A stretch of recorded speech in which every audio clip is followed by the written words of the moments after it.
One thing we've learned about business and life is that people are the X factor. They constantly surprise us, both in amazing ways and not so much. We're Ben and Syya, and welcome to the Non This Business Bites podcast. This show is all about real life things we all deal with every day, how they relate to business, and how to make some sense out of our daily chaos. Welcome to the show.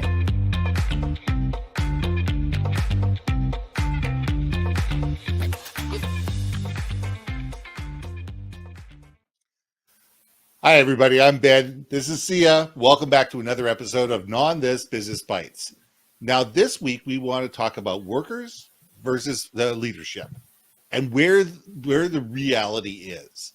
Because here's the thing, and this is my thought process. Maybe Syya thinks differently. Maybe you guys think differently. Leadership is a mindset. It's not a job title. Anybody and everybody has the ability to be a leader at some level. You know, you may be brand new in the company. You may not be the next COO, the next CEO, the next CFO, wherever you want to be, but you have the ability to lead within your sphere of influence. And that doesn't mean that you have to have the title. You don't need to be manager. You don't need this. You need to think like a leader. You need to sit there and say, you know what? This is where we need to go. And I'm going to take the responsibility. I'm going to take the ownership. I want somebody to hand me the baton and I'm going to run with it. And I think that we need to be thinking about that. It says, what is the ability that each and every single one of us has to lead at our level and to be the person that people step up and say, hey, listen, that person's trustworthy. That person's the go-getter. That person's the one that we need to keep an eye on.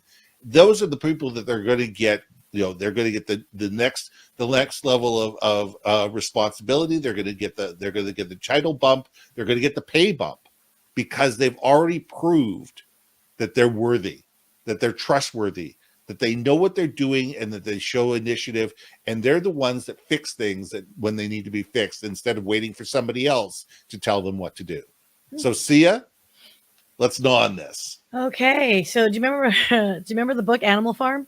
Absolutely. So, you know, you've got the horses and you've got the pigs. And the thing I thought that really struck me, and blah, blah, blah. Let me speak English one more time for you peoples. So when I was about 12 years old, that was the very first time I read the book. And as a 12-year-old, you're very impressionable, right? And you're like, okay, maybe it might take a little bit more literally of horses and pigs on a farm, right? And then the older you get, the more you kind of translate what George Orwell was really going after. And even today, I sit back and I think, you know, there are days when I'm just a workhorse. I just want to get a task done. I don't want to think anything else except task at hand because an actual end product has to happen, right? There's a time for strategy, and there's a time for get your, rolling up your sleeves and getting dirty and getting down and doing it. What strikes me about leadership in general is the fact that to have the wherewithal to recognize what the team is, their strengths and within each individual member, and then seeing that bigger picture and being able to orchestrate that vision and communicate it in a way where the workhorses are willing to say, yeah, that's my role. I got it. I know my marching orders and I will do it so willingly. And so I just think too many times you have entrepreneurs and folks in corporate where they think, oh, I've got the job title, so therefore I am the whip, right?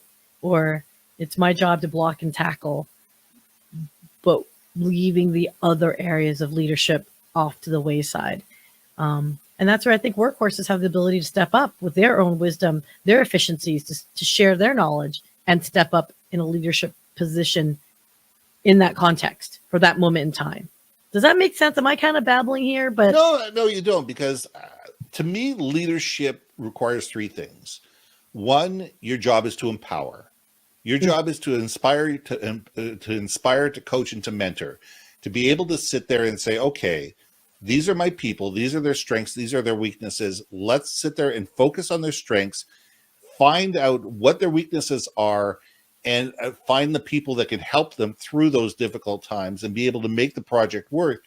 They're also there to sit there and say, okay, there's minutia in my team's way.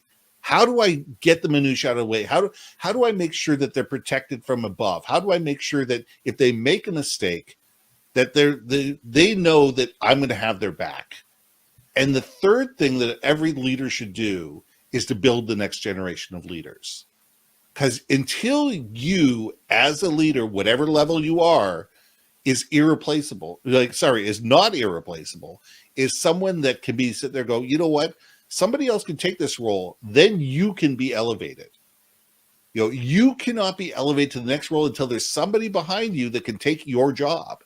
So you shouldn't be threatened by people that are going after your job. You should be sitting there going, okay, my job is to mentor these people, to coach these people, to give them the skills and also the training that they need to be able to be better than who they are today, if that's what they want.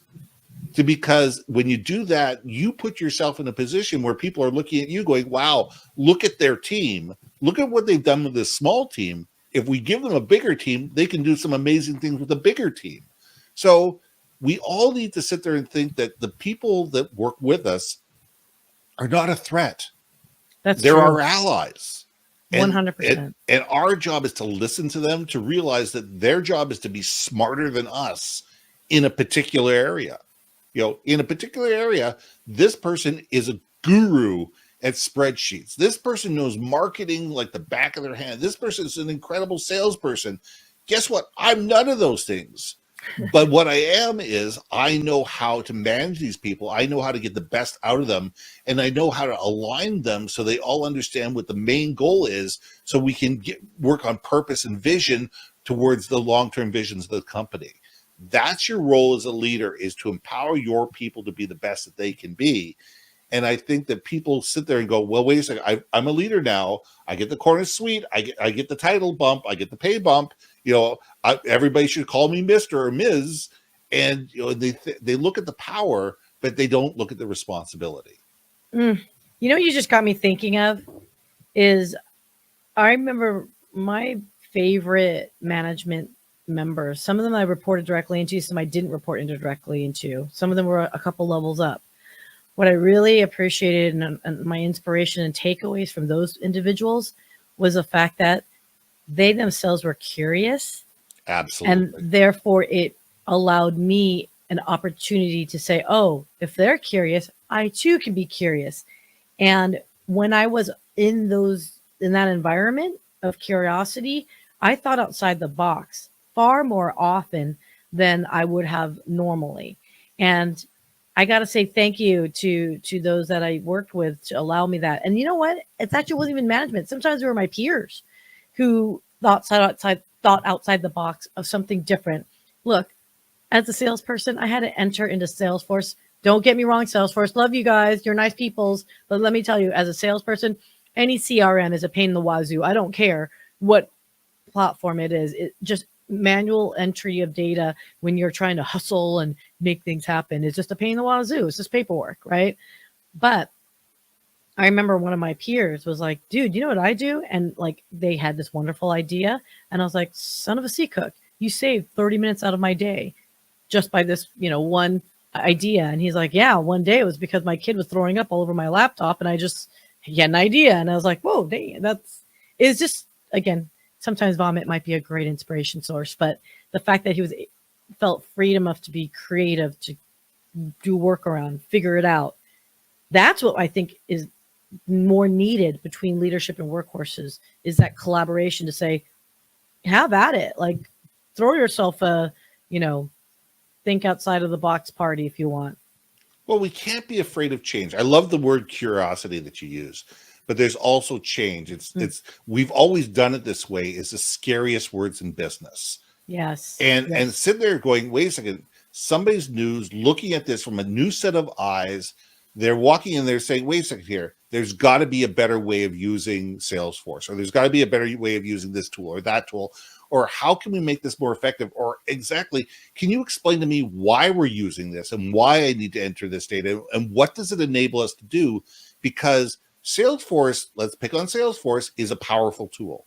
There is an amazing amount of information that can be extracted out of Salesforce to be able to make a salesperson's life better if they understand how to do it and how if they understand how to be able to take that data, that information, make sense out of it, and be able to communicate that back to their customer. Now, that is an amazing thing that most salespeople are never taught. They're never trained on. They're given this piece of software and they're saying, well, go use it. Yeah. And I need you to enter this, this, and this. And there's never that ability to ask why. And leaders need to sit there and not only tell people what to do, but more why they need to do it and what that's going to enable them to do it, how it's going to help them make their life better. And that's what we need to be focusing on as leaders, is stop looking at the what and definitely not telling people how, but telling them why things need to happen and let them be empowered to figure out their own way to be able to achieve that goal, because they're going to come up with ways you hadn't even thought of, you hadn't even conceived.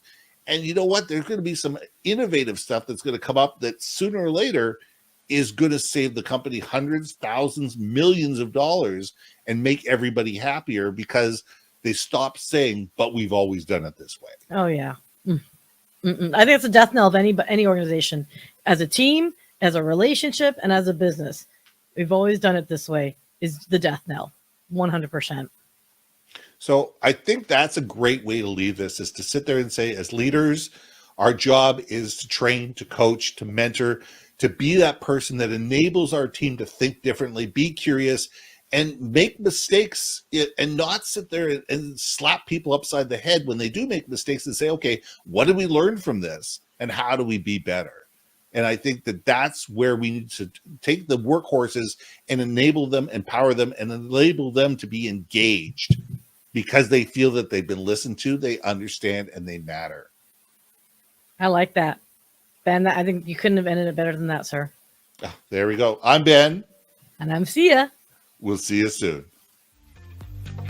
Hey. Thanks for listening to another episode of Not On This, Business Bites.